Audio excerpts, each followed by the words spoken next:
All right, we are live. Welcome, everybody. Who's here today? Let's see some answers in the chat. Where is everybody watching from?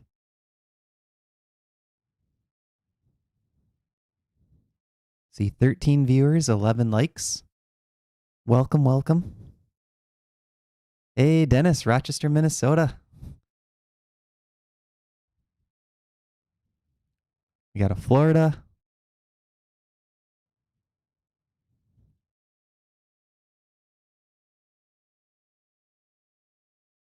I know sometimes it takes a refresh when we first go live. If you're just coming in, let us know where you're watching from. We have a Rochester, Minnesota. We have a Florida. Seattle, Washington. St. Louis, Jackie, welcome. Julio, Illinois, Indiana.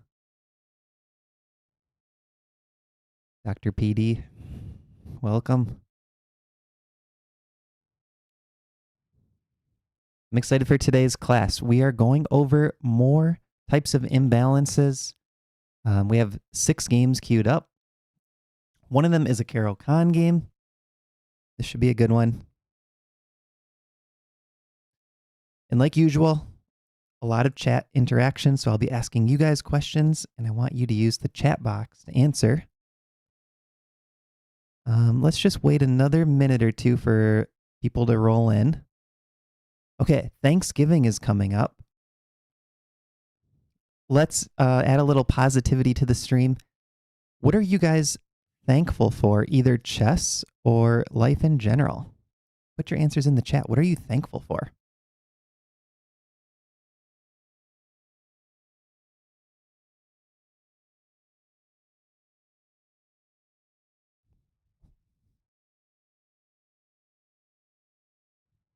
Thankful for both chess and life. Good. Trying to figure out a good camera angle.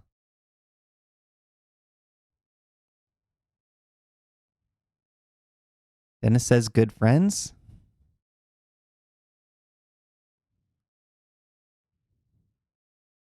Julio says family and adult chess club on Fridays. Awesome.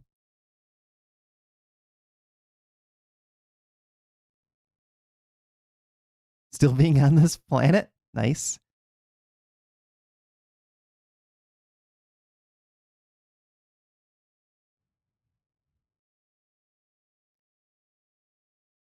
Yeah, coming up in just a couple weeks, I have a big birthday milestone. I'll be 40. So I think I know how you feel, Dennis. All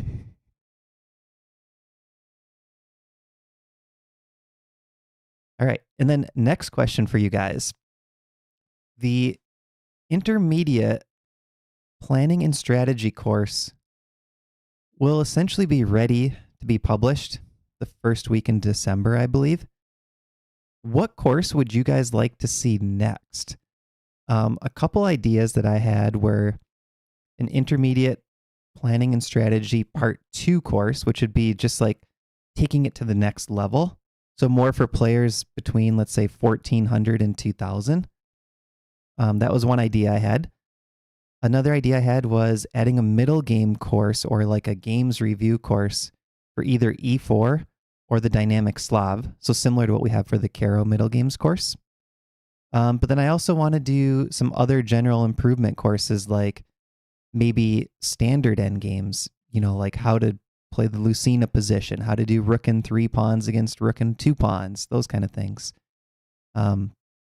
Or like a course on attacking or calculation. What do you guys want to see? Put your answers in the chat for me. And I think at some point I might just do a poll, kind of the general ChessGoals audience, and see what kind of course people want.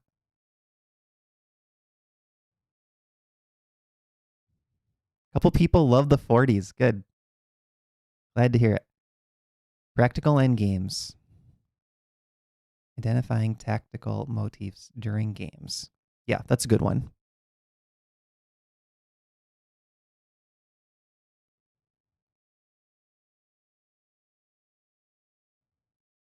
Okay, let's jump in to the very first game.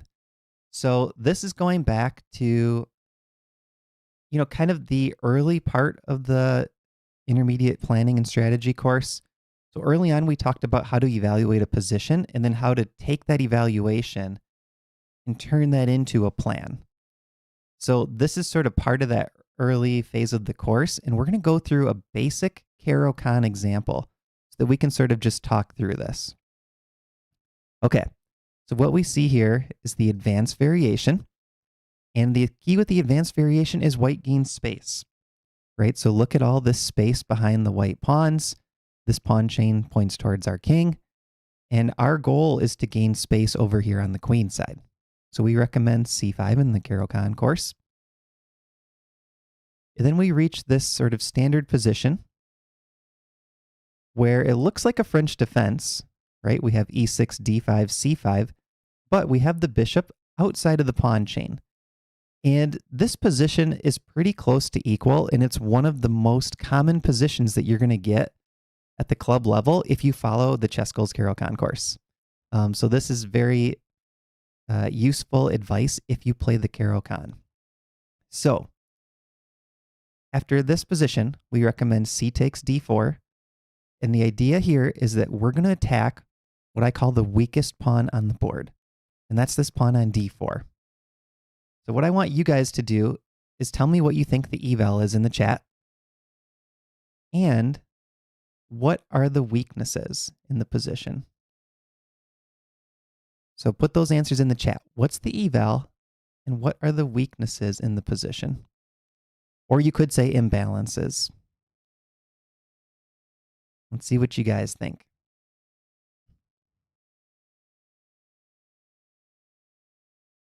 Oh, another course idea that we could do, how to defend bad positions. That's actually a really good one, Franklin, because there aren't a lot of courses on that. Playing defense. Okay, we have one answer, a minus 0.2 eval. And I'm guessing the minus 0.2 comes from the weak pawn on d4. Dennis says plus 0.2 because black is behind in development, but we have the weak pawn on d4. That is true. So look at the king side for black. We do have to get all of these pieces out. White is already castled. Minus 0.1 equal minus 1.2. White has more space, minus 0.1. Good. So I think you guys are pretty close. If your answer is close to equal, count that as correct. It's essentially a 0.00 at this point. But in my opinion, I think this type of position is easier to play for black because the pawn on d4 just becomes a pain in white's butt, right? Like trying to constantly defend that pawn is not fun for white. Okay, so what does black do here? Knight g to e7. Planning knight f5, which pressures this pawn. Knight b to d2. Queen to b6. So now we have two attackers on this pawn, and there's only one defender. Pawn to h3. Now here you could capture on f3. It's not a bad move, but we're going to play bishop to h5. And the reason we're playing bishop to h5 is we're inviting pawn to g4. If pawn to g4 is played, black secures a 0.4 advantage because now the white king is not safe, right? This king is airy. So if we encourage white to open up the king, which a lot of club level players or beginners are going to do, right? They're just going to play this autopilot. h3 to kick the bishop. Bishop goes back. And then g4 to kick the bishop again. That weakens this kingside structure. Okay, so now white plays knight to b3. At this moment, the strongest move for black is bishop takes f3, and it's the strongest by quite a bit. So question for you guys, why is bishop takes f3 stronger on this move than it was on the previous move? Put your answers in the chat. What's the difference? So why is bishop takes f3 stronger now than it was on the last move? Because this is like a 0.5 eval swing. If you don't play bishop takes f3 here, white has like a 0.3 edge. If you play bishop takes f3, black has a 0.2 edge. Okay, House Gal got the answer correct.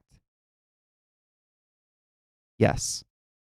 So previously, this knight that's sitting on b3 was back on d2. Yep, multiple people are getting it now. If bishop takes f3 in the previous position, there's knight takes f3. White was doing fine. White had a slight edge still. As soon as we see this knight come out to b3, that's our cue. Let's take this defender of the pawn on d4. So bishop takes f3, bishop takes f3. And now if you look at these two pieces, neither of them are well placed. So now we can play a5, trying to dislodge this defender of d4. All right, there's two defenders on this pawn, two attackers. a4 to prevent us from playing a4. Knight f5. So now we have three attackers on this pawn. Bishop e3. This is still only a small advantage for black. So according to the computer, minus 0.3. But notice how we are using all of our resources to attack. White's using their resources to defend. We have the initiative, and that's something that we stress in really all of our courses, all of our classes. Play for the initiative whenever you have the chance. So we have the initiative here. Rook to c8, rook on the open file. Rook to c1. Now the next thing we need to do is get the king castled. So bishop e7, queen d3 to connect their rooks, castle. Now we see g4 by white, and this is a bit of a mistake. The reason white's going to play g4, though, is they run out of moves, right? And they don't like all this pressure on their pawn on d4. So that's when you'll see an opponent play a move like this, pawn to g4. So now we can't keep the pressure on the d pawn. So let's shift gears a little bit. Let's go for the imbalance of the white king being exposed. So we're going to play knight takes e3. A cool tactic here. If queen takes e3, we have bishop to g5, skewering the queen to the rook. And if the queen takes g5, we take b3, and all of these pawns are extremely weak, and at least one pawn is falling. So knight takes e3, white has to take back with the pawn, which means this square is open, and this king is even more exposed. All right, so now what do? Bishop g5, threatening knight takes e5, because we have the queen, bishop both attacking e3. So let's say rook to c3 by white. It's the only good move, and it's not an easy move to find. The eval is -1. So now, question for you guys in the chat. What's the new plan? What's the new plan for black here? White's kind of holding everything currently. There's no knight takes e5 on the board. Right? White's got the third rank defended. What do we want to do here? So think about the imbalances that we've been talking about.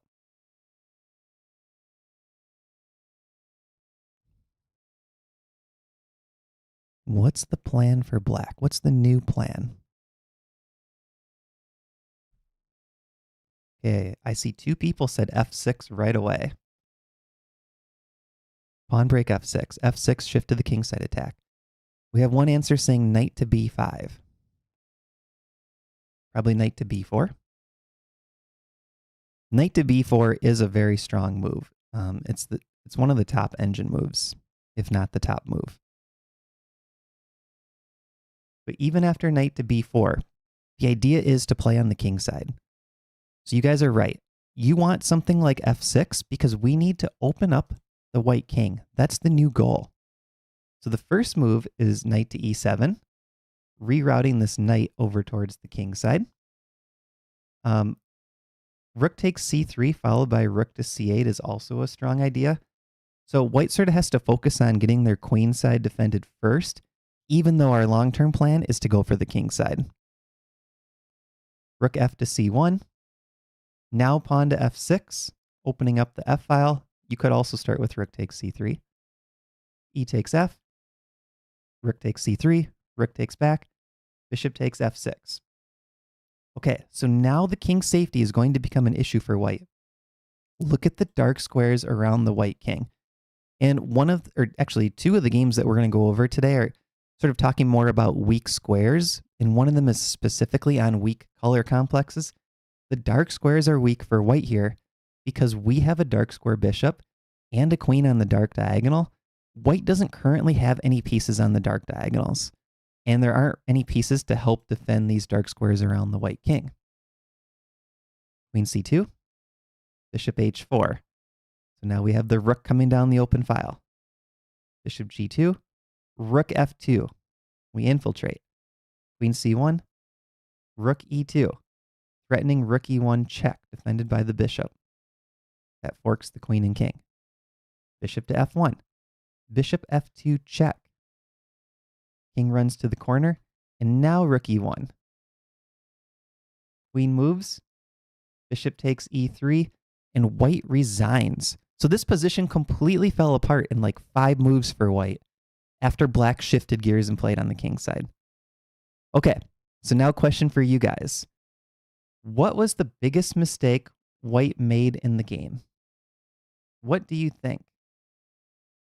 So it didn't seem like there was one massive blunder, but let's think about this in terms of positional play and strategy and imbalances. What was the biggest mistake white made? Okay, I'm seeing g4. I'm seeing a thank you, sir, for covering the advanced variation of the Caro-Kann. You're welcome. G4, G4, open king, pushing kingside pawns. When he opened up his kingside, king safety. Yes, you guys nailed it. Good job. So playing G4, back on move 17, this was the biggest mistake of the game. This allowed us to go for that kingside attack long term. Okay, so in your games, I want you guys to think about these things. And a lot of times you can get a position like this from the black side and think, especially when your opponent's lower rated, it can be frustrating. Like, oh, I haven't quite gotten anything yet. You know, the position feels close to equal. What am I supposed to do here?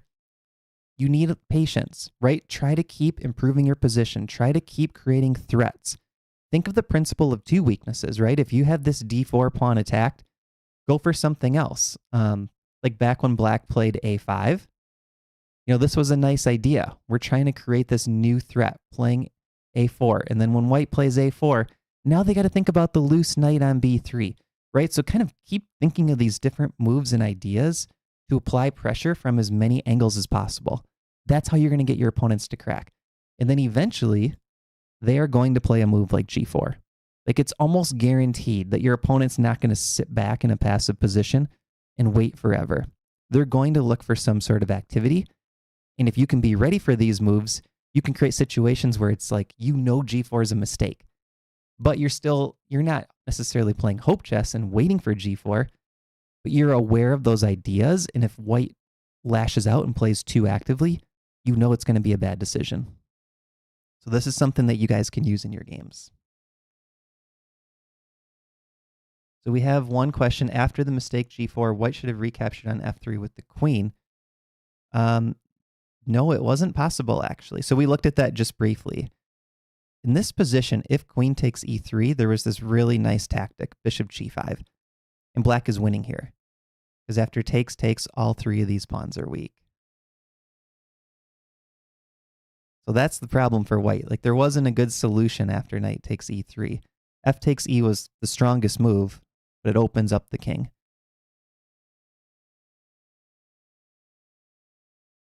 All right.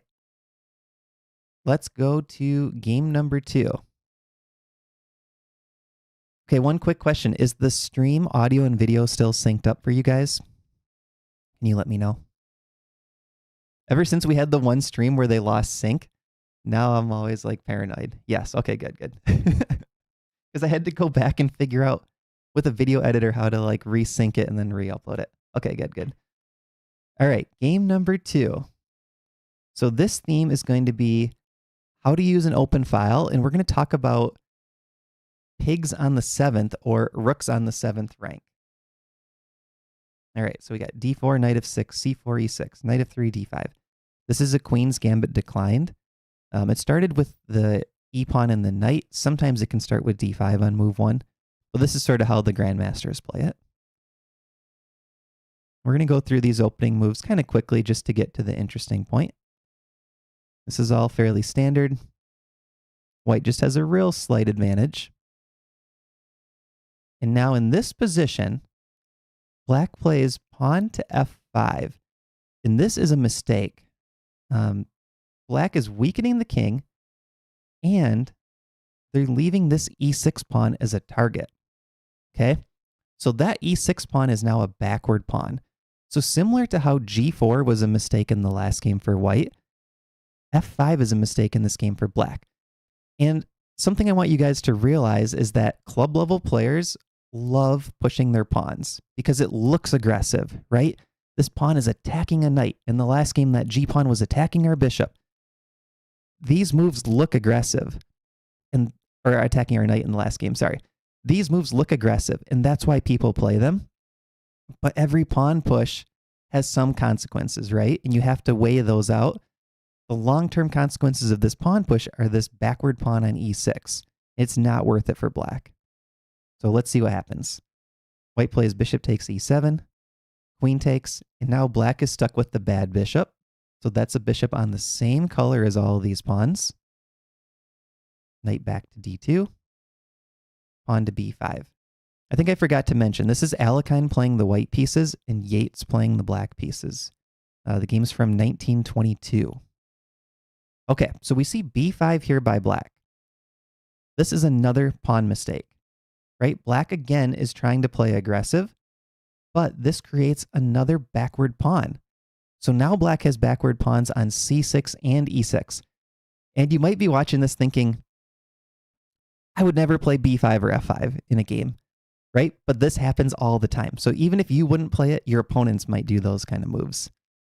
All right, so we're going to see how these can become targets. Now white plays a really strong move. Bishop takes d5. So this is where you kind of transition from just playing strategic to playing a little bit more tactically, right? We're using some calculation here. White is playing bishop takes d5 because he sees that the resulting sequence leads to a different imbalance advantage. Black takes back with the c pawn. So now, what are the imbalances to look at? The open file was just created. Alekhine is clearly controlling that file right now. The knight versus bishop imbalance. So we have a knight that can hop around to all colors, especially maybe coming to this c5 square later. And we have a bishop that's being hemmed in by all of these pawns on light squares. So we have this potential for a good knight against bad bishop scenario. Also, the pawn structure. White's pawns are really solid. There are no weaknesses in this pawn structure. Black has this backward pawn that could potentially be attacked this way with a major piece, or this way with the knight. Also, this pawn's extended, right? So we have these three factors that all favor white. The open c file, the potential knight versus bishop, and the weak pawns for black. Okay, so all that actually adds up to a 1.8 Stockfish eval with even material here. And we're only 14 moves in. So castle by white. I see a queen c6 in the chat. Yes, queen c6 would have been even stronger here if white just jumps on these weaknesses right away. a5, knight b3. Now here the strongest move is bishop a6, trying to complete development and connect the rooks. White pushes a4. And now knight to c5 is played. Okay, this allows the queens to be traded though. After knight takes c5, the strongest move is queen takes c5 back. So this is the question for you guys in the chat. Why is Alekhine happy to trade queens here? Why would he be okay with the queen trade? Because normally when you have the advantage and the material is equal, you don't want to trade off too much, right? You want to be able to attack your opponent's weaknesses. But for some reason, Alekhine's okay with this queen trade.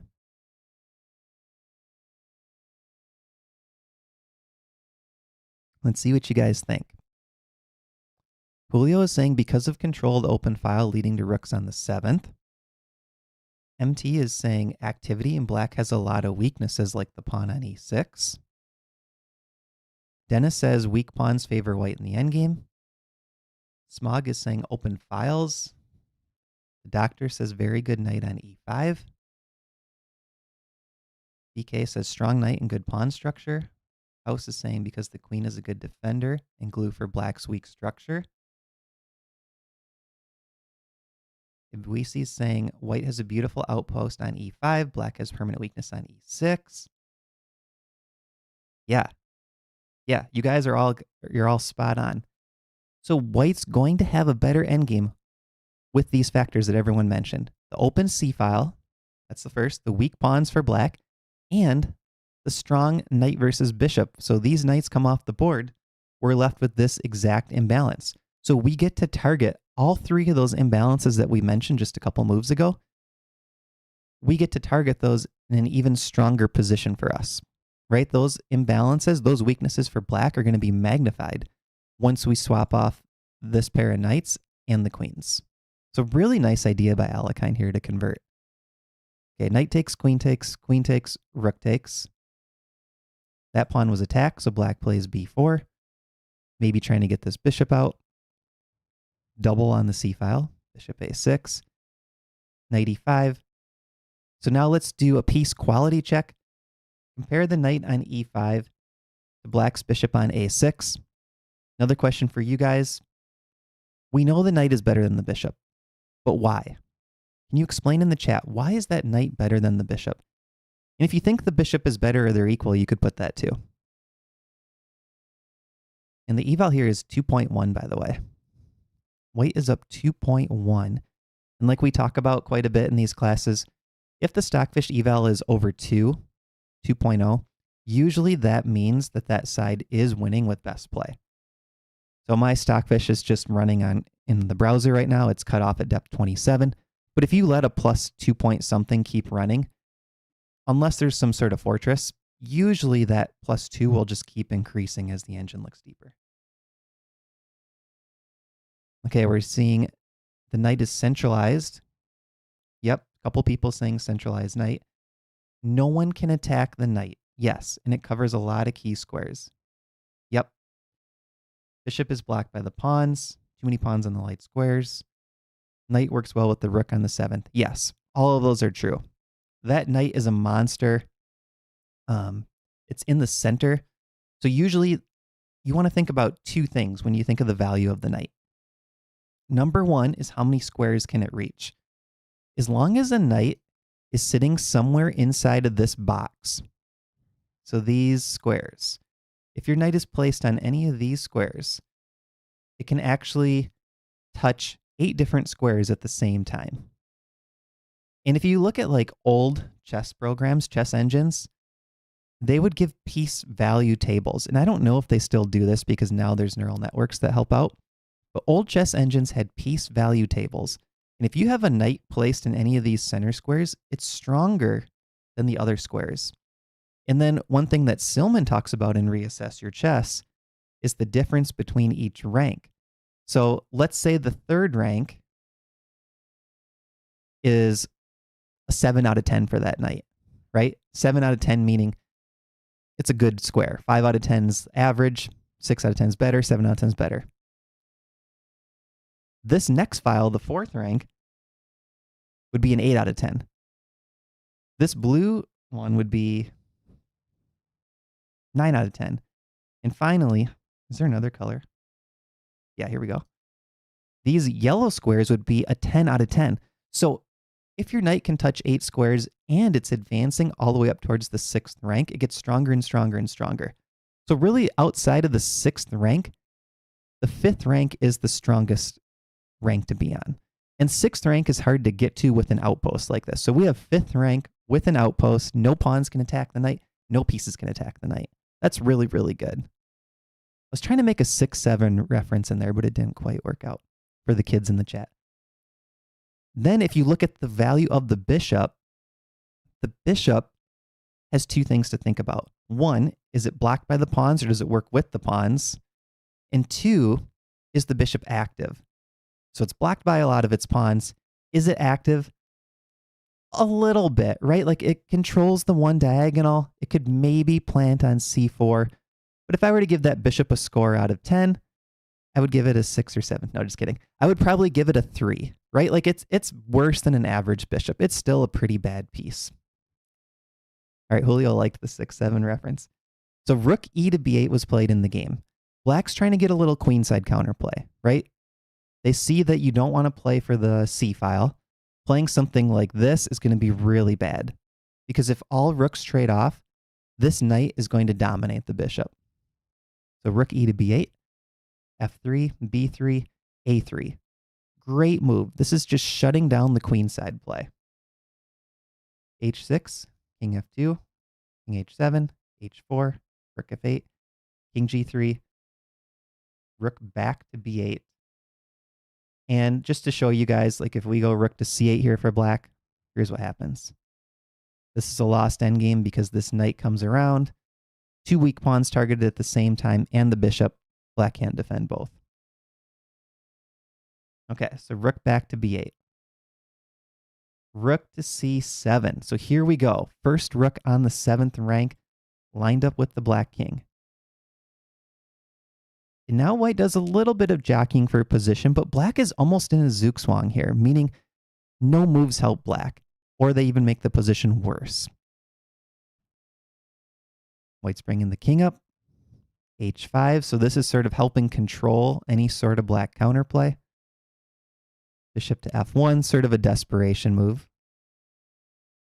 And now we see rook to f7, so this is clearing the way for the other rook to reach the 7th rank.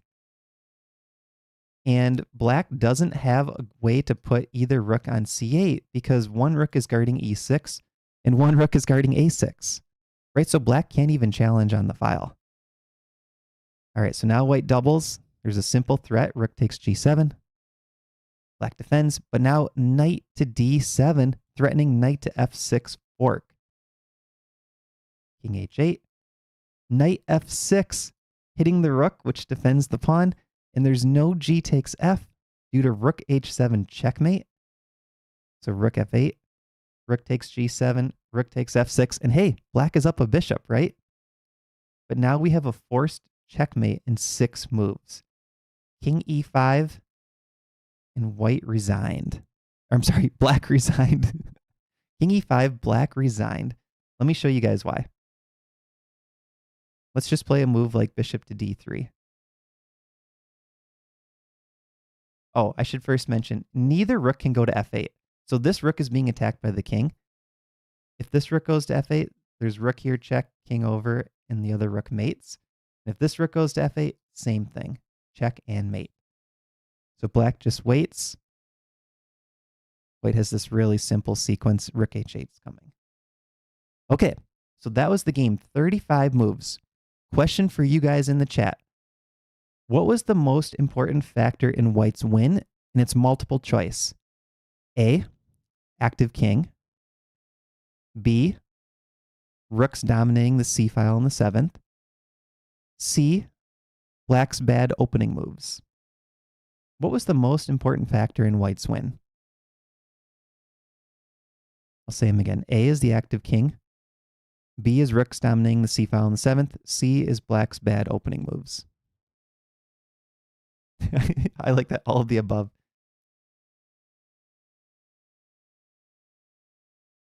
Yeah, most of you guys are saying B. That's the correct answer, or I should say the best answer. There wasn't really a wrong answer. All of those did help. But most important, I think, was B. Rooks dominating the c file, rooks dominating the 7th. And C sort of started the downfall for black. The bad opening moves, the 2 pawn pushes that created backward pawns, that started the downfall for black. But the rooks were the key. They were the superheroes of this game, getting on the open c file, getting on the 7th rank, creating the checkmate threats. All right, let's go to game number 3. We have Karpov with the white pieces, and I can't pronounce this name, Unzicker with the black pieces. This was played in 1974. So now the theme in this game is how to use a space advantage to paralyze your opponent.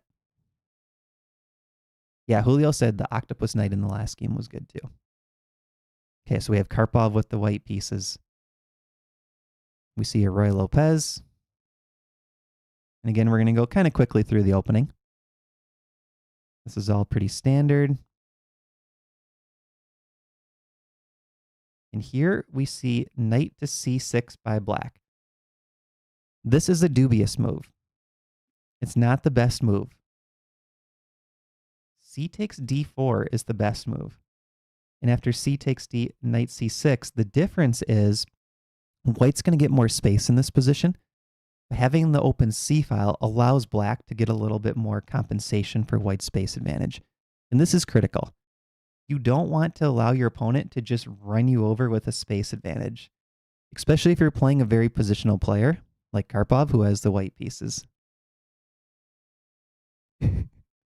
Carlsbad says, I can't pronounce this name, proceeds to correctly pronounce the name, refuses to elaborate. I have trouble pronouncing names. That's why I just start with that. Okay, knight c6. So this was played in the game, and now d5. So question for you guys. Look at the board. Who has more space? White or black? What do you think? So black has some pawns expanded on B and C. White has the pawns expanded on D. But who has more space?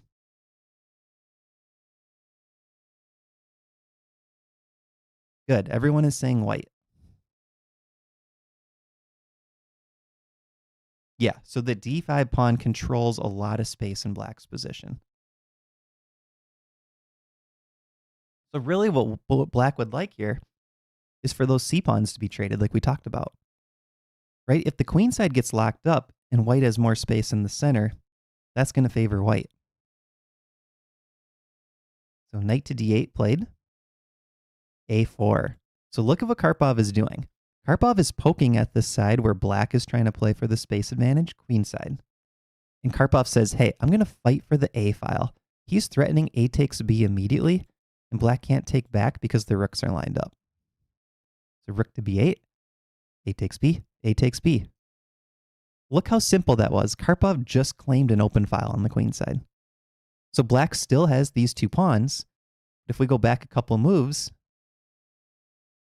these pawns were looking a little bit scary here for white.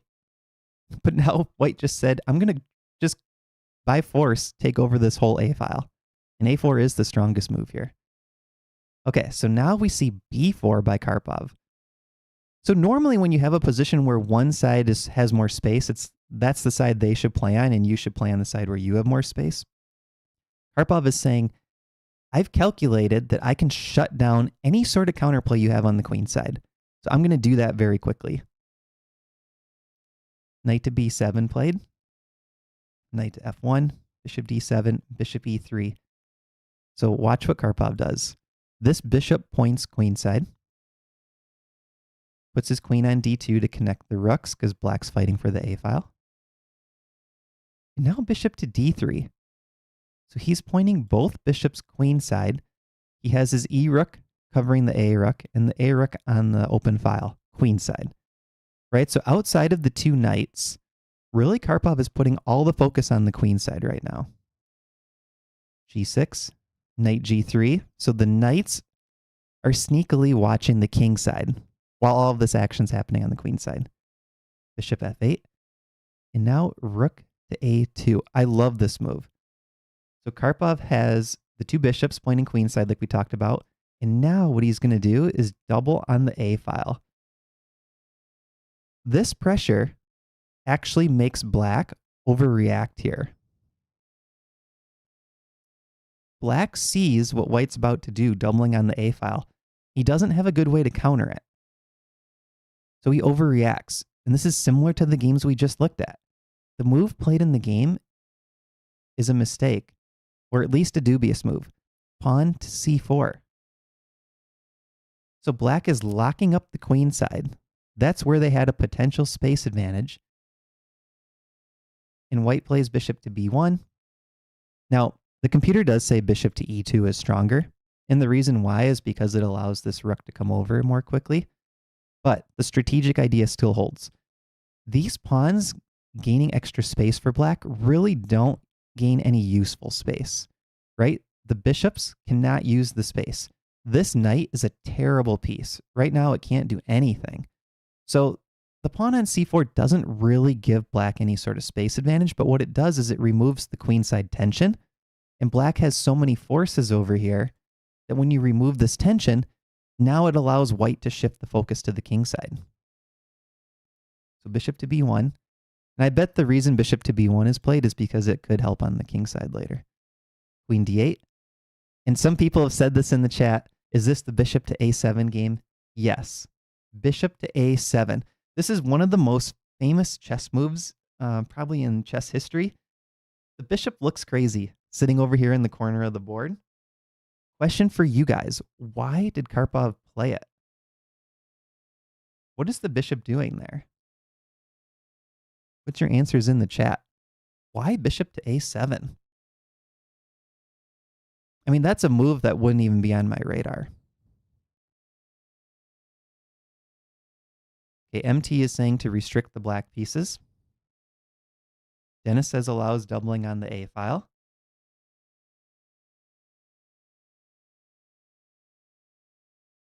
Rocker says, yo. Welcome to the chat. Julio says, it's chilling while we build a stack of rooks and queen. Nice. The doctor says prevents white to double the rooks and fight for the A file. Yeah, you guys are all spot on. So what we're doing is we're restricting black's pieces and we're getting ready to double rooks on the A file. Really good move. Knight e8, bishop c2. Getting this rook ready to come to a1. Knight c7, rook a1, queen e7, bishop to b1, bishop e8, knight e2, knight d8, knight h2, bishop g7. Okay, so Karpov has been playing on the queen side all game and sort of got what he wanted, right? The rooks doubled, this bishop tying down the black rooks. But now, suddenly, he plays f4. He pushes on the king side. So he's opening up a second front for this battle, right? There's already this queenside play happening, but he's choosing now to open up a second attack on the king side.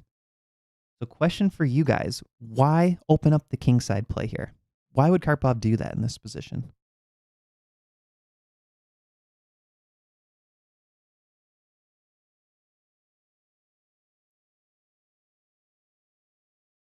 Yeah, so this potentially opens up the bishop on g7. That's right. That bishop is cutting across the board, or attempting to. Yeah, the doctor is right. Principle of two weaknesses.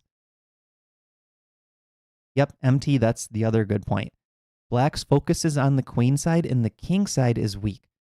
So this is due to space. Look at these black pieces. They're all having trouble moving at all. Can this rook move? No. Can this rook move? No. Can this knight move? No. This knight move has one square, b7. Can that bishop move? One square. Can the queen move? Couple squares. There are not a lot of options for the black pieces here. White has more flexibility to move left and right. And that's a good reason to open up fronts on both sides of the board. So black plays pawn to f6. The strongest move, which is a 0.8 or 0.9 for white, is e takes f. This is around a 1.1 for white, so it would be better to open up that dark square bishop, but white does still have a pretty clear advantage. But black plays f6 in the game, very passive. Now a nice move for white, pawn to f5. So it looks a little bit funny for this bishop, right? Why are all these pawns blocking the bishop? But as we're going to see, that bishop can reroute. What this is doing, though, is it's shutting down black's pieces. That g7 bishop is now really blocked in. This bishop is weaker. This knight's having trouble getting in the game. And black makes a massive blunder here. And it's a positional mistake. The material is still equal. The eval is 1.1. But black plays pawn to g5.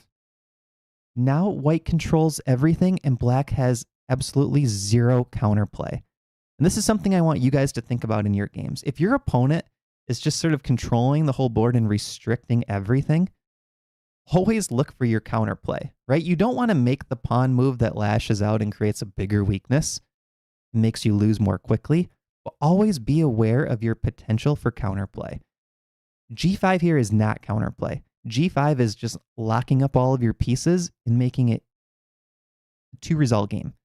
Either white's going to find a way to win, or you're just going to try to fight through and hold a draw. That's not the style of chess you want to play unless that's the only option. So the better move here would be something like knight f7 and just keeping this tension for a little bit, trying to move some pieces around, maybe play h5, bishop h6 with king h7, right? Trying to fight back a little bit with your pieces and not locking them up. But g5 was played in the game. Okay, bishop c2, bishop f7, knight g3, eyeing this square, knight b7, bishop d1. So now two pieces eye this square. And notice how like black put the knight on b7, but it's really not threatening to do anything. That knight is still stuck. This knight is still stuck. This rook is stuck. Bishops don't do much. h6. And now Karpov offers a bishop trade. So usually when attacking, we want to keep pieces on the board. Question for you guys in the chat. Why does Karpov want to trade bishops here? This is kind of similar to the rooks on the 7th example. Why is Karpov okay with trading bishops here? Why not keep the extra attacker on the board?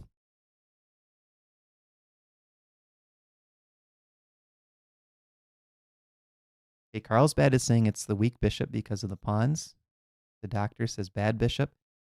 MT said the king side is weak.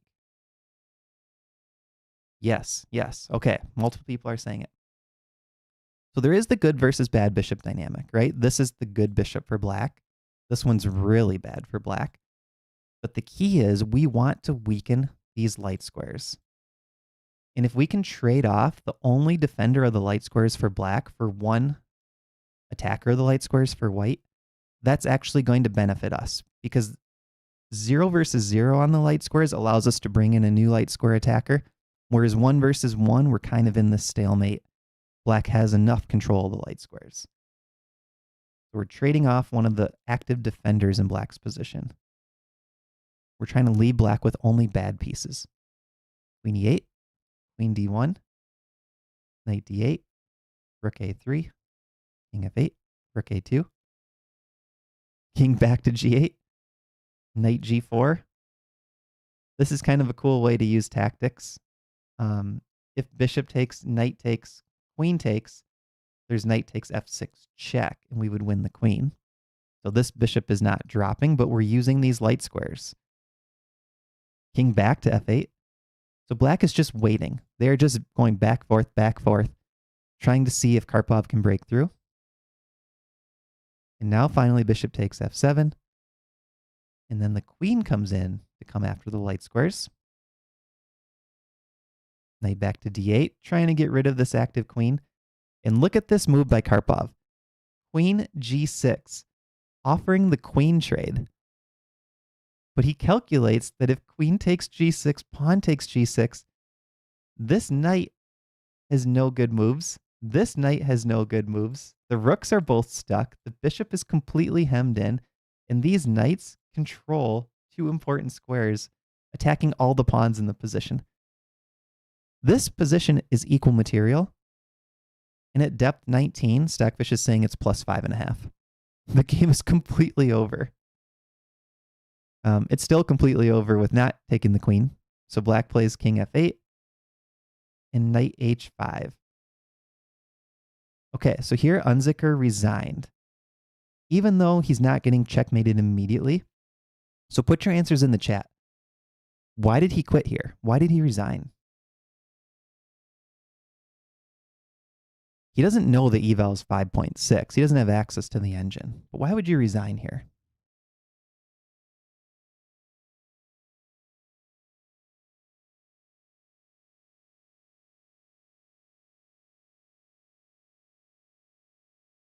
Long-term endgame weaknesses and poor piece quality. No good moves left. No play, no counterplay. Just waiting to the end. Yeah. So it's almost a Zugzwang. Essentially, any move black makes here makes the position worse. There's literally nothing he can do. He's going to lose. Probably every line he calculates, he's losing material. And he just decides to resign. Trading the queens is losing for black, and white's threatening mate. A move like bishop to b6 is coming very soon, which is going to allow a rook to infiltrate. Position is completely over. So this was a nice example of using space to push for your advantage and then create the win. So Karpov was able to use space. He looked at the queenside space, locked up the middle, locked up the B and C files, and then gained space on the king side, and black just sat back passively for far too long, didn't create any sort of counterplay. All right, game number 4. We have Smyslov with the white pieces, Botvinnik with the black pieces. We're going to flip the board on this one. And for this, we're going to talk about playing against space by creating a strong outpost.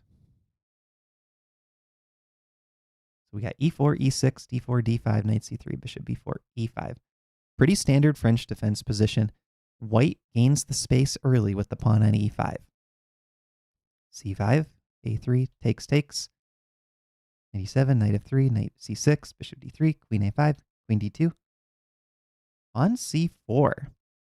Okay, so Botvinnik pushes the pawn on c4, closes up the queen side. Sometimes in the French defense, black wants to keep this tension between the two pawns.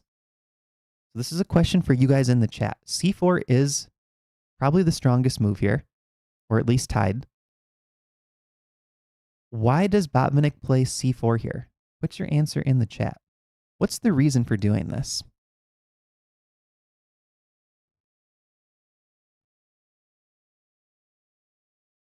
Why would you play c4 here?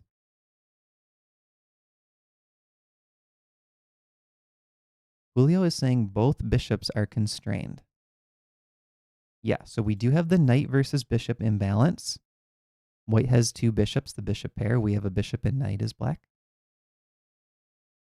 Fixes the weakness on c3. Stops white's chances to play c4 to deal with the double pawn weakness. Target c3. Yeah, these are all correct. I think the most important factor is this bishop. We are making this bishop a bad piece using our pawns. But also, like you guys mentioned, this pawn on c3 is weak as well. Bishop e2 played. Queen a4, h4, bishop d7, h5. This is a strong threat, playing h6. We got to block it. Knight h4. Now an interesting move for black. Knight to f5. So black is allowing white to trade knights, which means we're accepting doubled pawns. He does take. And this backward, potentially weak pawn. So question for you guys in the chat. Why is Botvinnik happy about this pawn structure? And what is the plan long term? So this is kind of a deep question. Why is he happy with this pawn structure, and what is the plan long term?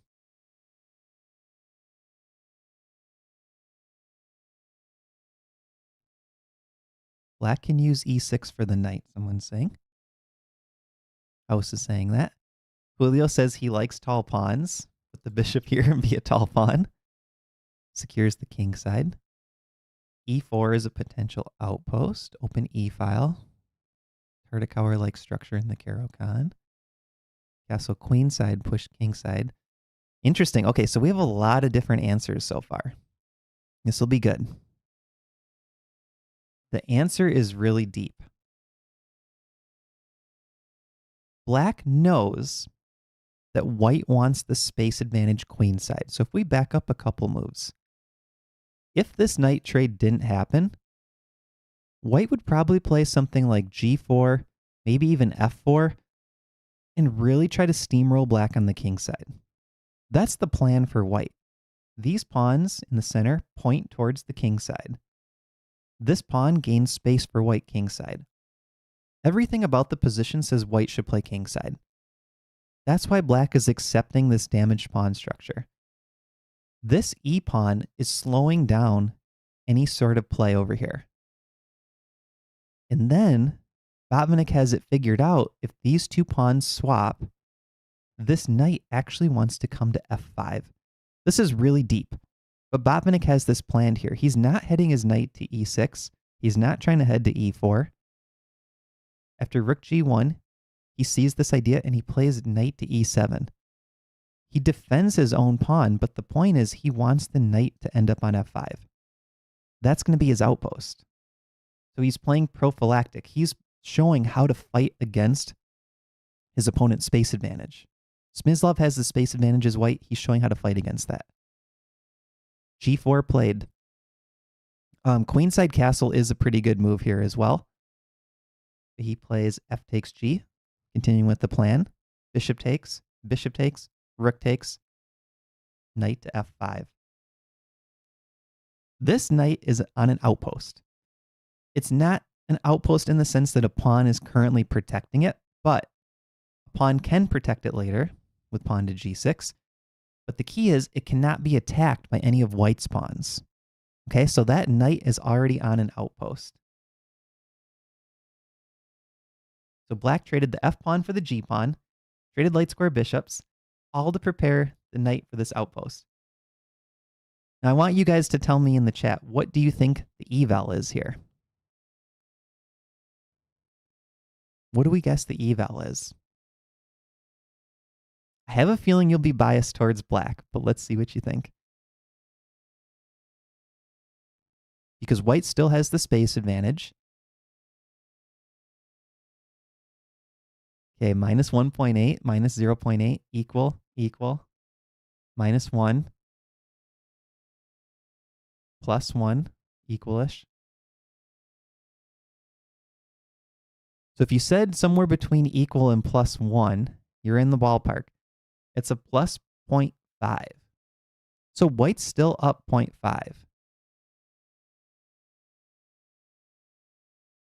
The only person that said white had an advantage early on was the doctor, and he meant minus 1. So white still has an advantage here, guys. It's because black's position is still a little bit shaky, right? There's this weak pawn here. The king's exposed. The knight's not protected. White's got more space. Active rook. This king is pretty safe. The queen can maybe jump out. Okay, so it's still a slight edge for white.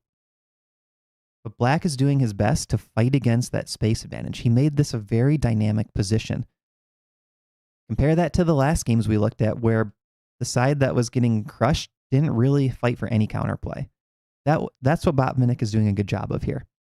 And when someone mentioned like maybe it'd be good to have a defense course in the future, this is kind of a good example. Botvinnik is taking a cramped, slightly worse position and showing how to fight back. Queen e2 played, queen d7, rook f4, queen e6, queen f3, double attack, and now finally Botvinnik plays g6 to defend the knight. a4, queenside castle, so trying to get the king to safety. So look at what he's doing. He's trying to shore up all the weaknesses. This pawn is now protected twice. This king is now safer. This knight is now defended by this pawn. Right? So black is trying to shore up all the weaknesses. Bishop a3, pawn to b6, king d2, rook h to g8, rook b1, king to b7. So he made this home for the king, trying to tuck it away safely. a5, rook c8. So here, the eval is still around 0.5, maybe even up to plus 1. So white has a nice stockfish advantage for the last 7 moves, but it's difficult for white to figure out how do you press the advantage, right? Botvinnik has done a good job controlling all the weaknesses, improving every piece, right? So Botvinnik kind of has his ideal structure here. He's got all the pieces where he wants them to sit. But he's also keeping tension on the board, right? So he's keeping his options open. And now finally white makes a mistake. And it's a pawn move again. A takes b6. This loses all of the advantage for white. A takes b6 back. So that was some tension that white had to play with in terms of trying to attack the black king. Queen g4, king c6, rook h1, king d7, rook h3, rook e8, rook f3, king c7. So he's kind of just waiting, Botvinnik with the black pieces, but he has an eye on his potential for counterplay. Queen h3, rook g7. Queen h1, rook a8. So getting a rook on the open file. Queen c1, rook back to g8. And now white makes a positional mistake. Queen to b2. This is what's crazy. These players are strong enough that they're always kind of watching for these moves that are potential mistakes. I'm sure Botvinnik knew queen b2 was a mistake, but it was one of the more obvious ways for white to push for an advantage, right? These rooks are kind of stuck over here. The worst piece is the queen, but there's this path for her to come in, right? Try to come in on the b file, but the queen also has to guard the bishop. So queen to b2 is sort of like the obvious move. I'm sure Botvinnik was ready for this. So he's waiting, shifting his pieces around, but he's kind of watching everything white's trying to do. Queen to b2 takes this game from a 0.4 for white to a 0.7 for black. This is over a 1-point swing, and now black has a clear advantage because after rook a4, the rooks are going to double, right? This bishop can't move. It's stuck right now. Okay, so question for you guys in the chat. 1, who has the safer king? And 2, who has the better rooks? So white's been trying to attack all game. Nothing has been working. Botvinnik is waiting. 2 questions for you guys. Who has the safer king and who has the better rooks? Black and black. White safer king, black better rooks. So it's interesting. Both kings are sort of in the middle of the board. But when you evaluate which king is safer, you have to look at how easily can the kings be attacked. Okay, so a lot of people are saying white safer king, black better rooks. I think you could argue that the black king is safer, potentially, but the black rooks for sure are better. Bishop d6 check, king c6 exclam. This highlights why the black king is safe. When it's sitting on this light square, the only piece that can really potentially attack it is the queen. These rooks are shut out from the game. But the queen has no way to attack it. This white king is going to be attacked. We know the rooks are coming in very quickly, and the knight and the queen are ready to pounce. So that's why you could argue the black king is safer. And I think you might be right if you said black king is safer, but I understand, optically in this position, that white king does look pretty cozy and the black king looks a little more exposed. But I think if you look down the line and use your calculation, you could argue that the black king is safer. Queen b1, double the rooks. Queen h1, and here it comes. Rook g1, the other rook is coming in. And this position very quickly falls apart. So this is threatening a mate in 2. Putting the rooks on d1 and e1. Rook e3, check. And now knight takes d4, check. And it's a forced mate in 6 with best play. And white resigns. And I can show you guys why. Rook takes d4. Rook e1, check. King f3. The queen drops. King f4. Rook takes e3. The best move is just throwing in a check, because after f takes e3, check, and mate. So it's all falling apart. This is where Smyslov resigned after knight takes d4. So this game shows that having the space advantage isn't necessarily everything, right? So multiple choice question for you guys in the chat. What was the most important aspect for black in this game compared to white's space? So to counter white's space, what was more important for black in this game? A, better piece activity. B, more pawns. C, moving the queen early. What do you think? Was it the piece activity? Was it having more pawns? Or was it moving the queen early? Piece activity, piece activity. In which piece, if you think piece activity? Piece activity, piece activity. The knight was probably the highlight of the game, right? That knight going to f5 early on. Look at this knight. I'm backing up, and this thing is sitting here the whole game. But this whole idea putting the first knight on f5, knowing that this knight could come around to f5, really deep positional concept. This knight, I think, was the key to the game. It held that black position for like 20 moves. You know, it was not easy for black to just sit and wait, look for counterplay. But as soon as he got that chance on the a file with the rooks, he jumped on it. But that knight on f5 was sort of the key to getting that position, right? That knight held everything for probably 20 moves. Really nice game by Botvinnik. Okay, let's go to the next one. Now we're going to look at a Dutch defense game and an intuitive sacrifice. So sacrificing for an attack. In this game, I'm just looking at my notes here. This game is between Maroczy and Tartakower, and it's going to also be talking about the power of an outpost. All right, so let's actually flip it. We'll look at it from black's point of view. F5, so we see the Dutch defense. Okay, quick question, early question for you guys in the chat. What is black's main goal with this opening? It's multiple choice. Is it A, to play a safe, quiet game? B, control the center and attack kingside? Or C, to trade queens early? I feel like these quizzes they could be more difficult. B, B, B, B. B, B, B, B, B, B. Okay, there's like 10 Bs in the chat. Yeah. So the goal is to control the center and attack kingside. Okay, knight f3, knight f6. So it starts out with kind of this classical Dutch looking position. But then it's going to transfer into this structure, which is called the stone wall. So the stone wall is when black has these pawns, f5, e6, d5, c6. This is what we recommend in the ChessGoals Dynamic Slav course. These are really interesting positions. You accept a potential weakness on e6 to get this attacking pawn on f5. And the plan is you want to attack the king side. So I think these are really interesting structures. Castle, knight e4. The eval here is 0.5. The reason for that is black has this backward pawn. This bishop is sort of bad on c8.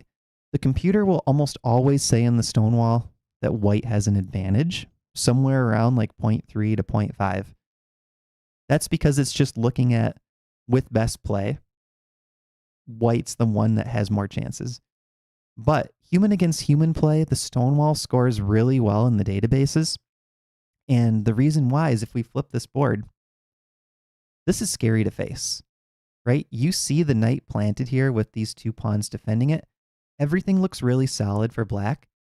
And if you've faced a stone wall before, you know what's going to happen. G5, G4, everything's coming at your king. And it feels like your bishop is sort of trapped in here. The knight's not doing a lot. You don't really have queenside counterplay. So this can be scary to play for white. And I think that's why this does so well in practice. Okay, let's flip the board again. So white plays queen c2. Bishop d6. Oh, let's go back. Okay, sorry. I have another question for you guys. Would you say this knight on e4 is an outpost, and why? So would you call this an outpost?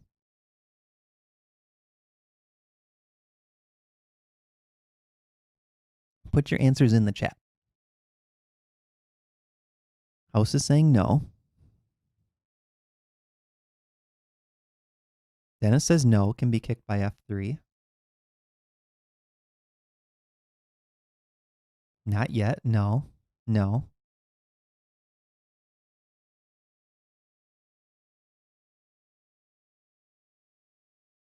So I think traditionally I would have said no. I would have said this knight is not an outpost.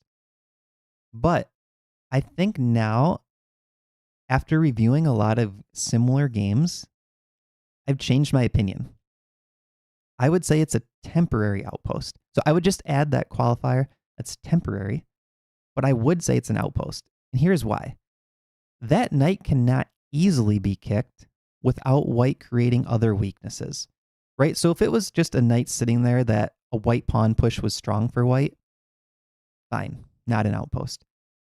But here, in order for white to kick the knight, they need to move the f3 knight, which helps defend the king side, and then play f3, which weakens the e pawn, right? So it's a temporary outpost. That knight is doing a good job there, and for now, it's an outpost, right? It takes a couple moves for white, and it's not even the best idea for white to attack it.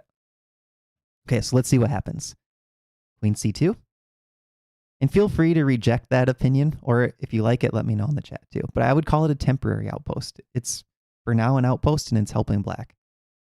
Bishop d6. Pawn to b3. Okay, so now let's think about this bishop on c8. It's stuck behind the pawns, right? So this is technically a bad bishop. And usually, a bishop like this is terrible. Okay, that bishop is trapped behind all of its pawns on light squares. It doesn't appear any of them are moving anytime soon. But the reason black's okay with this bishop is because of this monster knight on e4.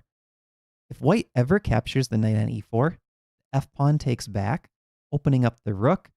There's already the bishop pointing over here. The queen's pointing this way.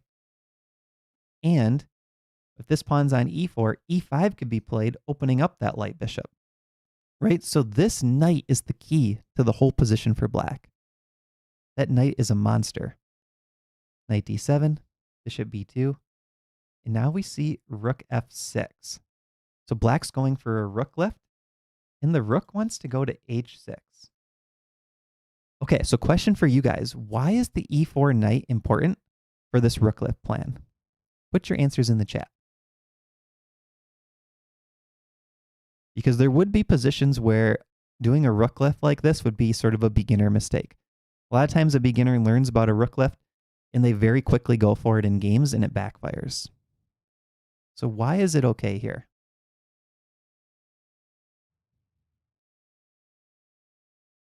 And the e4 knight is allowing black to safely do this rook lift. But why?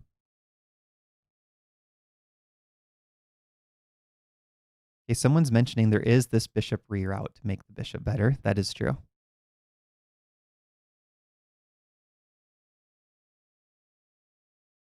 Yeah, so Julio's saying no direct way to attack the rook. MT is saying prevents knight to g5 by white. And knight h3, which could potentially stop the rook. So this knight on e4 is making the center locked up. That's the key. Black locks the center. That frees up this rook to route over to the king side. We don't have to worry about the center opening up. Another nice thing about the stonewall is if c takes d is played, e takes d, this is all still solid, right? And even if you have to take back with the c pawn in some lines, usually these bishops can control entry points.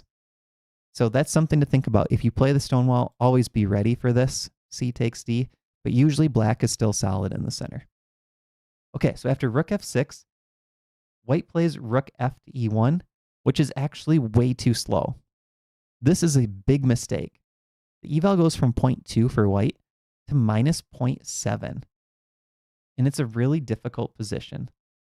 In the PGN notes, this will be in our course eventually. I talk about a couple other options, but white needs to play more quickly here.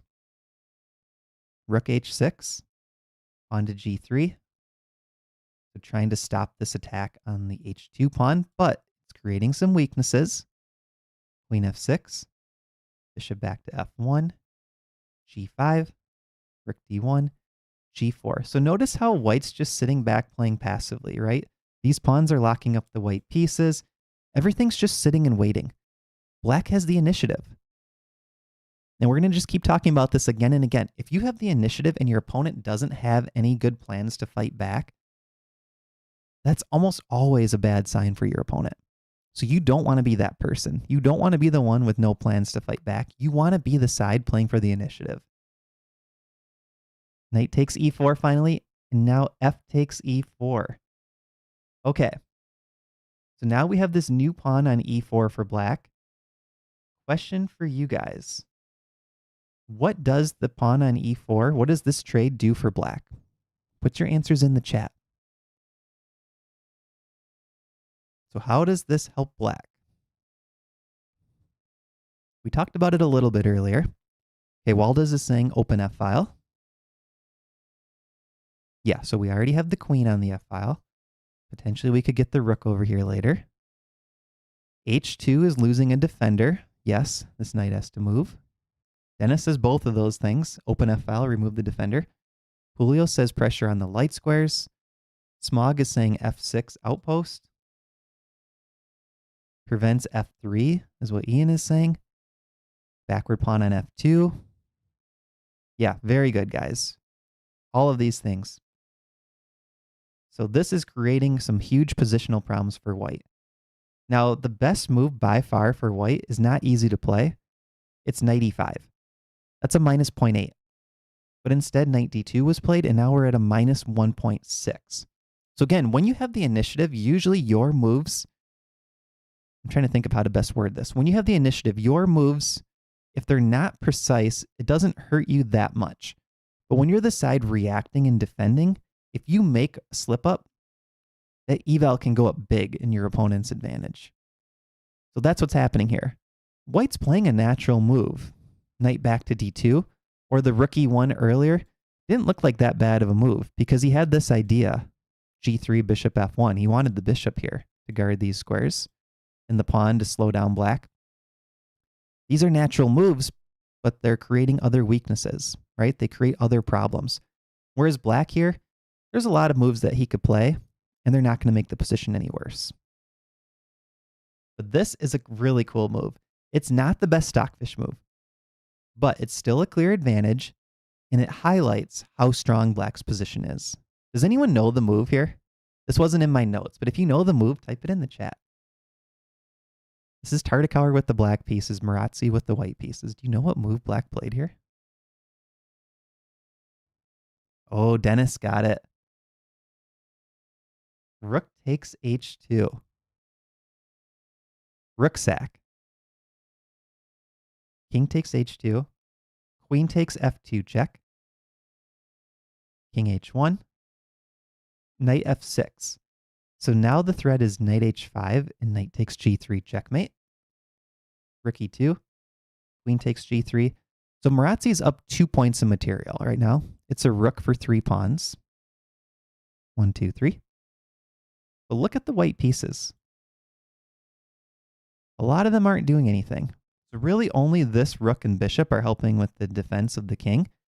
Whereas black has queen, bishop, pawn, and you could argue knight are all a little bit closer in the attack. Knight to b1, trying to free up the queen to come across. Knight h5. Queen d2. Probably trying to come to e1, maybe offer a queen trade. Bishop d7, opening the rook. Rook f2, queen h4 check. King g1, bishop g3, hitting the rook. And white's really in some trouble here. You have to essentially get back the exchange. So not only does Tartakower have a strong attack, he can get his material right back at any moment. And here he does take. Queen takes g3, queen g2. And now watch this. The last pieces come into the attack. Rook f8, bishop e1. And now another sacrifice. So this rook currently isn't doing a ton, right? It's eyeing f-file squares, but he's eliminating an important defender of the light squares, the bishop on f1. And after king takes f1, can you guys guess the next move? This is the final blow, and this is a must find. Like, you have to just go for this here. This gives you a completely winning position, and if you don't find it, you're back in just clear advantage territory. e5, e5, e5, good. Welcome, Semicolon. I think it's the first time I saw you in the chat today. Pawn to e5, brilliant move, threatening bishop to h3. King g1 by white. Bishop g4. Bishop takes g3. Knight takes g3. Rook e1. Knight back to f5. This is a +6 or a -6 eval. So black is up 6 points. It's completely winning. Queen f2. Queen g5, threatening a discovered check. Pawn takes. There it is. King f1. Knight g3. Here, white resigned. It's a mate in 10 with best play. The best move is to sack the queen. Okay, so Tartakower sacrificed a rook in this game, only seeing that he was immediately getting 2 or 3 pawns back. The first answer for you guys, first question, would this attack have worked if he didn't have the strong outpost on e4 first? It's an obvious one. Just a yes or no. Would this attack have worked without the strong outpost on e4? Of course, probably not. No, no, no. Yeah, so the strong outpost on e4 was the anchor to everything. That allowed that rook left to f6, the rook coming over to h6. He locked up the center first with the knight on e4, and that allowed all the forces to attack kingside. So if you guys don't already play the Stonewall Dutch and you want to experiment with it, check out the Dynamic Slav course. And there is like I think there's a couple intro videos you can watch in the course without purchasing it. And then we also have the Quick Start course on the Dynamic Slav, which is free. And there was a YouTube video, I think, where we did the beginner version of the Dynamic Slav. So Stonewall Dutch, super fun to play. All right, we have one more game, but first, let's do a course giveaway. Okay, so we have 26 people watching right now. And what I'm going to do is pull up a random number generator. We're going to say 1 to 50. So the number is between 1 and 50. Put your guess in the chat. I haven't hit generate yet. We'll let everyone put a guess in. Just put one guess in, 1 through 50. It's okay if 2 people guess the same number. If it hits, we'll do a tiebreaker. I see 2 23s already. It's kind of like the Powerball, except the prize is just one ChessGoals course. But like the Powerball, both could be life-changing events for you guys. This Caro-Kann course completely changed my chess career. MT, you can only pick one number. MT already picked 27. Doctor, the question is pick a number 1 to 50. It's a random. I'm going to do a random number generator.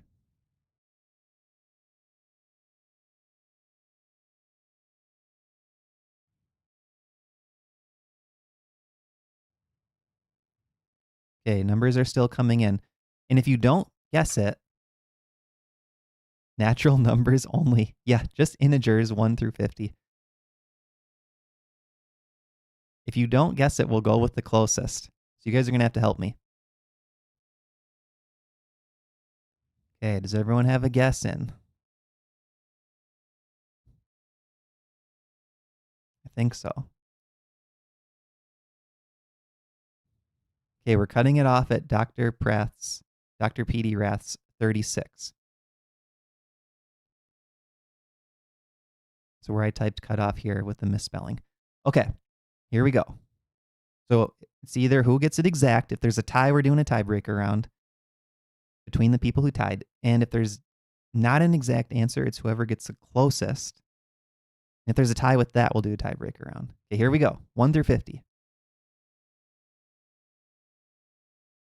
The answer is 12.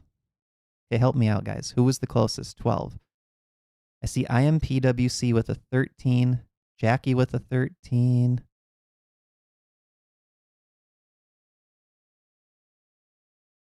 Oh, tiebreaker. Okay, we have a tiebreaker. Jackie and IMPWC. Okay. So let's have Jackie break the tie.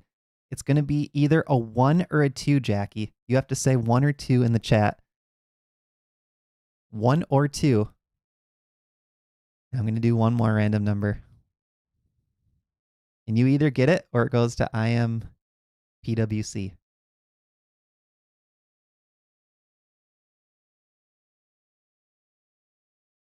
Okay, Jackie says 2. Here we go. It's a 2. Okay, Jackie, you win the free course. So either email me, matt@chessgoals.com, or let me know on Discord. I'll just need to know your email address and which course you want, and I'll add it to your account.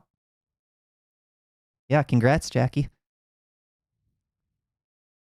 All right, so we have one game left.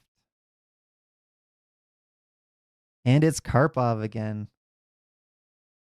All the Karpov fans, we now have Karpov against Spassky. And it's no surprise, honestly, that Karpov has a lot of positional masterpieces because he is known as a positional player.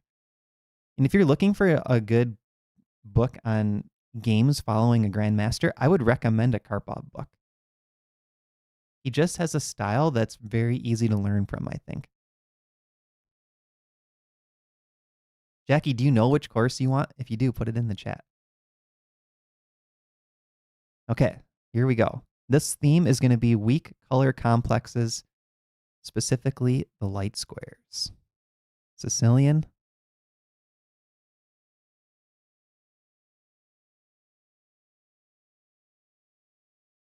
This is sort of just a real classic Sicilian.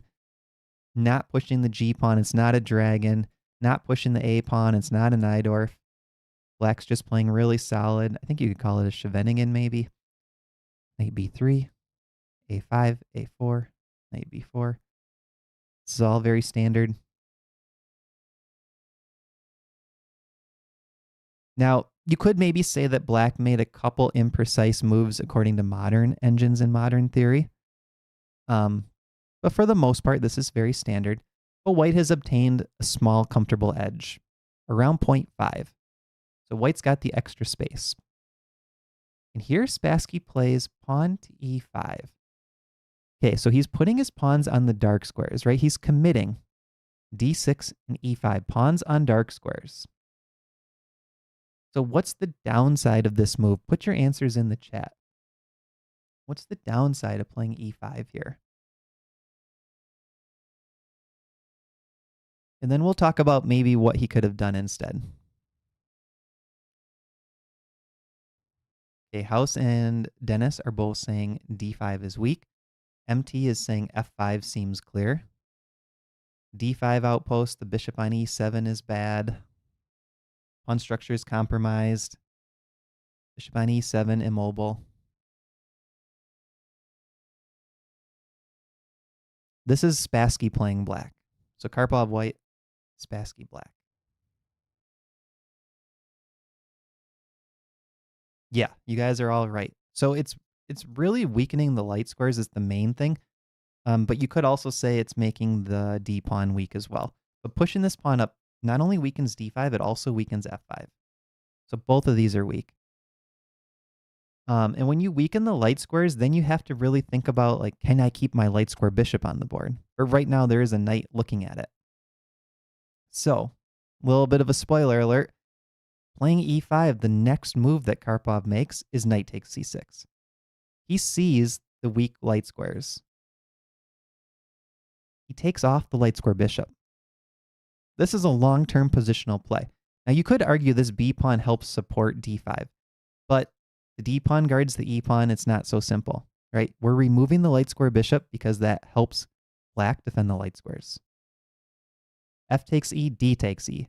So now look what Karpov's doing. Half open F file. We can already see, or we should be noticing, this pawn on F7 is a long-term target.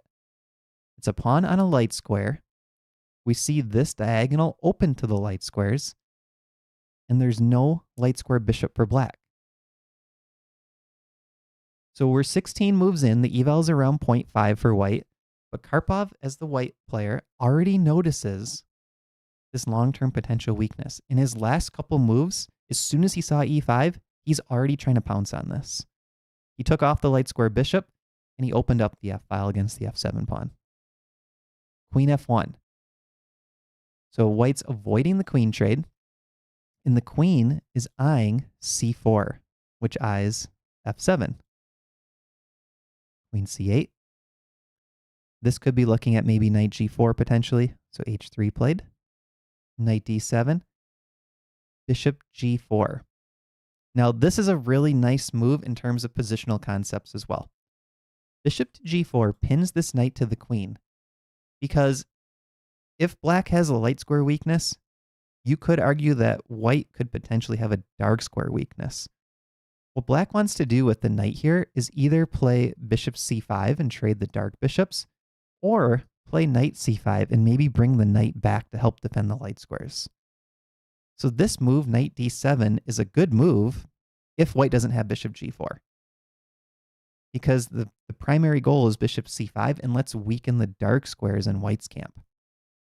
So bishop g4 played, pinning the knight. h5, and now bishop takes d7. So Karpov trades a bishop for the knight, gives up his bishop pair, which normally is a good thing, and the bishops are in an open position, right? So it kind of goes against general principles.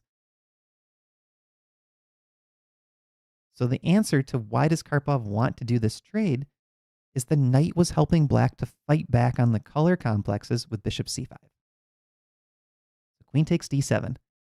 Okay, now compare f7 and e6 to f2 and e3. Which is easier to target? Because a lot of times when you get these positions with bishops trying to target the f-pawns, it comes down to which is easier to target. Now in this case, the white bishop can't target f7, but this pawn is obviously weaker than the dark squares in white's camp. And that's what Karpov is going to use to push for this advantage. Queen c4, pinning the pawn. Okay, true or false question for you guys in the chat. Do you feel the queen on c4 is the perfect square for the queen? True or false? And I think if we look at black's best move, it's going to really highlight this answer. Okay, MT is saying yep. House says yes. Also makes room to double the rooks. Yes. Franklin says yes. Aldous says yes. Okay, next question for you guys, just because I think this is interesting. What do you think the best move for black is here?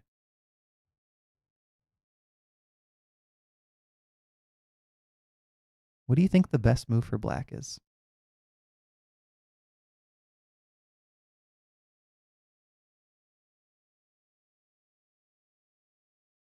You guys are good. Queen e6. Multiple people are saying it. The best move for black is queen e6.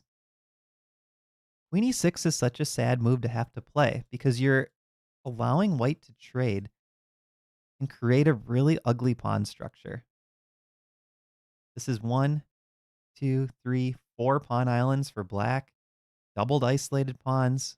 White only has 3 pawn islands. None are doubled. You really don't want to play that move, but that's the strongest move. So queen c4, perfect square for the queen. Eyeing this pawn, allowing the rooks to double, and just really highlighting the light squares. Okay, bishop to h4 played. Rook d2. Queen moves. Bishop c5 right away is super strong, but Karpov doesn't even go for it because he knows he's got other ideas that are also very strong. Rook f1, rook d8. Knight back to b1. This is a cool move. So kind of like we looked at in some previous games, Karpov knows that Spassky wants to maybe swap off this pair of rooks. He's saying, I'm going to take this knight on c3, which doesn't have any advanced squares to go to. But I would really love for it to come to d2. So I'm going to put that knight on b1. Feel free to take this rook. I'm going to recapture with the knight, and then my knight's going to come into the game. So just a cool way to say, okay, I'm going to challenge your rook d8. I'm going to meet your challenging move with knight going back to b1. So queen b7 by black, king h2. And what white wants to play here, what Karpov wants to play is pawn g3, kick that bishop, and then double on the f-file. And black still doesn't want to take on d2 because it brings this knight into the game. King g7, pawn c3, kicking the knight. The knight goes back. Now rook e2. So he's avoiding this rook trade now and bringing the knight into d2 anyways. The rook can't quite come to f2 yet. Rook f8, knight d2, bishop back, knight f3. Look at this knight compared to this knight, right? All the action's on the king side right now. f6, trying to block this knight.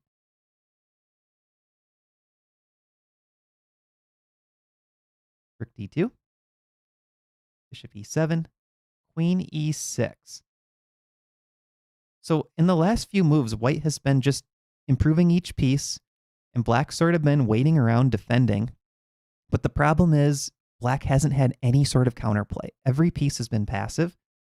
And now after queen e6, the material is equal, but it's a massive advantage for white. Can you guess the eval in this position? Put your answers in the chat.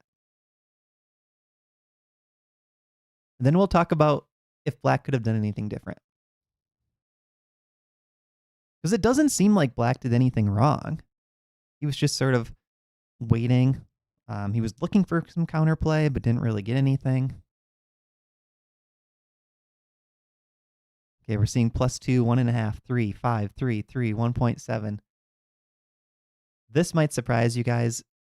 With Stockfish on my browser stopping at depth 21, it's already a +5. Dennis was spot on. +5. So that means if your engine says +5 and you let it run even deeper, it's probably going to find a checkmate soon. Like with a real deep engine depth, it'll say like mate in 38 or something crazy. Like it's going to find a way to win pretty quickly with a +5. Yeah, MT is saying bruh. Exactly. Let's talk about what black could have done. So right around here, we were at a +1.6. King g7 was the strongest move. Knight a6, strongest move. Here, rook f8 was played, which is passive. Rook to d7 was stronger. And if white plays knight to d2 here, then knight c7 would have been good. And if knight f3, bishop f6. And the idea is knight e6 next. So you can kind of see how this position is looking a little more solid for black, and also kind of looking for ways to fight back. Like this rook can maybe come back to the open file, but the knight and bishop are at least sort of blocking what white's trying to do. In this game position, this is passive, this is out of play, this is passive, this is not doing anything, this is passive, right? So every black piece is just passive and tied down to defending something. That's what you want to avoid in the game. You don't want a position like this. Oh yeah, so I have something in the notes here. So notice, number one, that the queen's on a light square. And notice how the bishop can never attack the queen. And the other pieces that want to attack this queen can't attack her either. Queen c8, trying to trade queens, drops the bishop. Knight c7, trying to harass the queen, drops the bishop. So there's no easy way for black to even kick this queen out of here. The rook d8 played in the game. Rook takes d8. Bishop takes d8. If you take with the rook here, there's this really cool tactic. Knight takes e5. Just blowing up the black position. Rook and queen both eyeing f7. So instead, bishop takes d8 played. But now rook to d1. And this rook's coming into the open file. And still everything's passive for black. Knight to b8, trying to block it. Bishop c5, poking at the rook. Rook h8. Question for you guys. What did white play in this position? Put your answers in the chat. What's the strongest move for white here?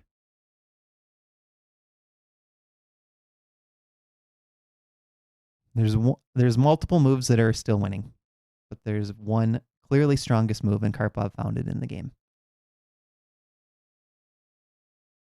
Julio says rook d6.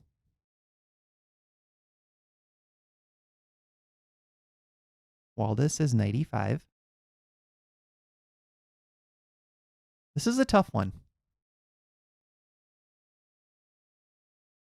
I think someone will get it, though.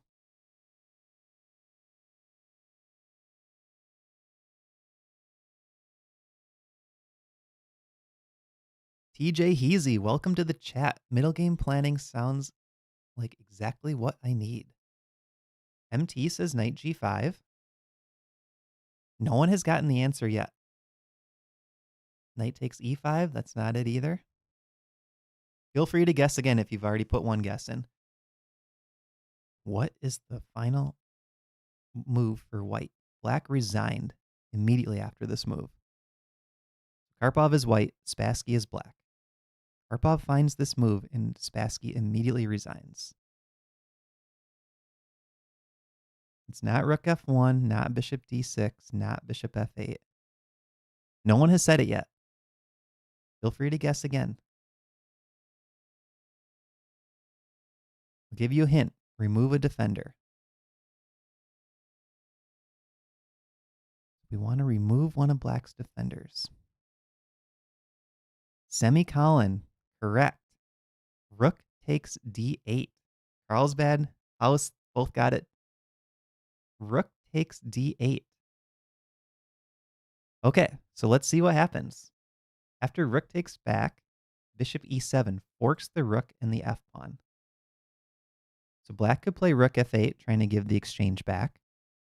And after bishop takes, king takes, queen takes f6, you can see all of these pawns are falling, and this king is safe.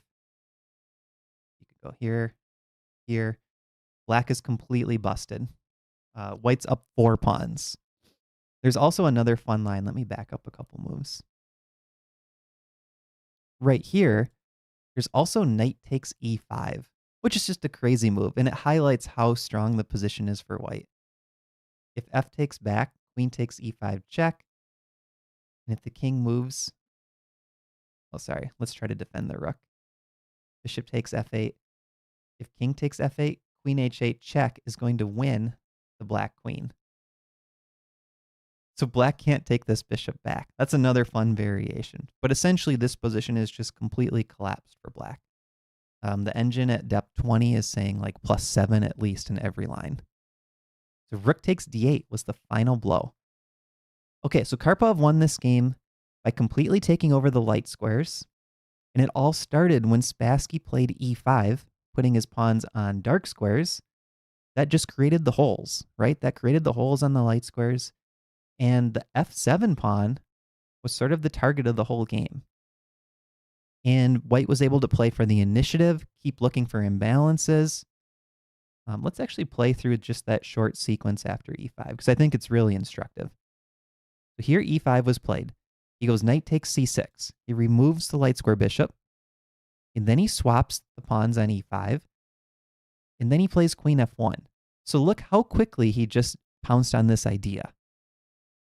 He made the game all about the f-pawn and the light squares as soon as Spassky played e5. So brilliant game from Karpov. Yeah, MT says, yes, these GMs are good. Really good game. All right, so that was the last game for today's class. I'll check with you guys again. I did mention this in the beginning. So this is all going to go into an intermediate middle game strategy and planning course. What would you guys like to see for the next course? Give me some ideas in the chat.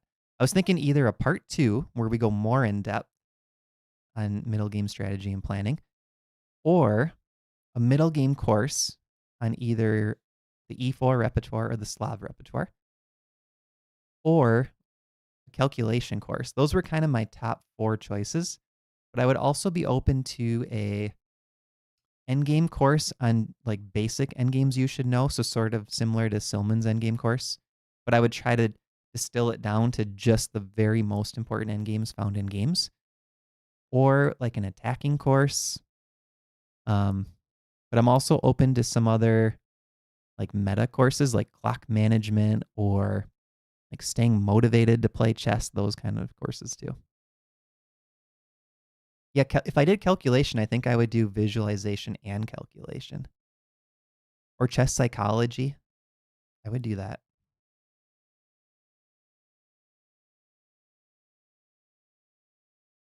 Ian saying excellent session. Thank you, Ian.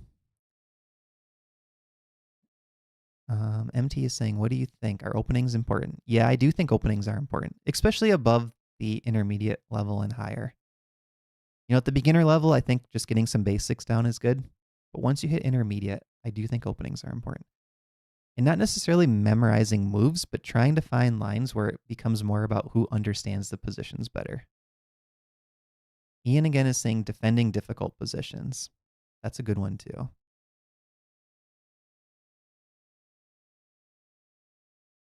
A collab with Azel on calculation. Yes, that's a possibility. He's the expert on calculation.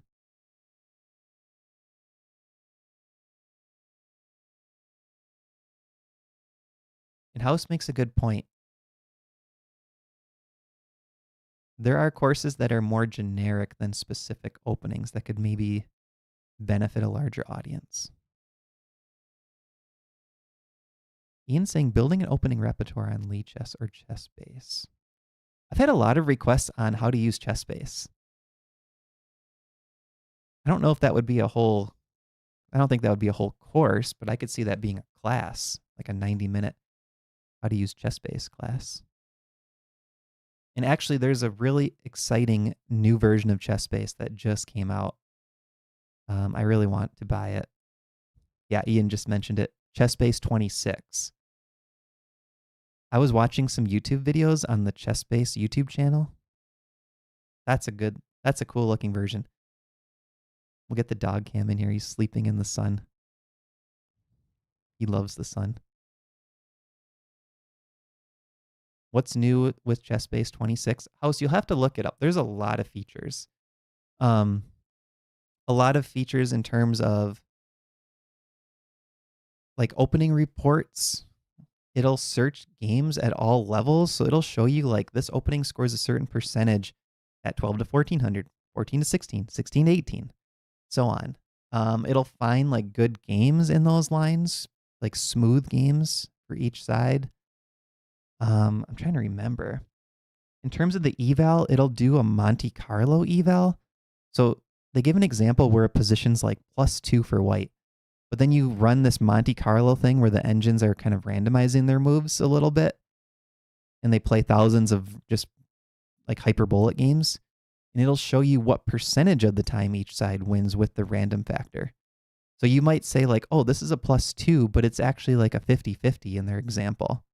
Whereas some other line could be a +1, but maybe white wins more often. So it's trying to, I think, get at like, what are the practical chances, not just what is the eval.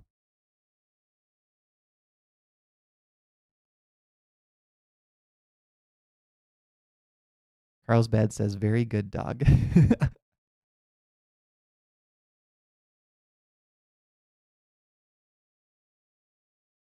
Mark is saying for a course, an E4 middle games course.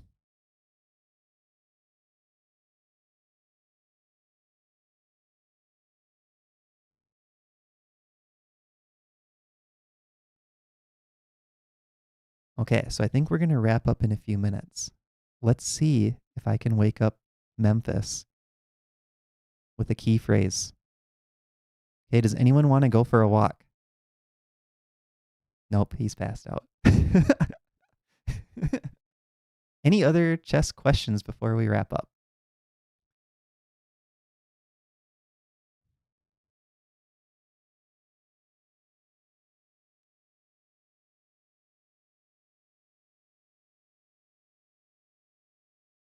Thanks everyone for watching today.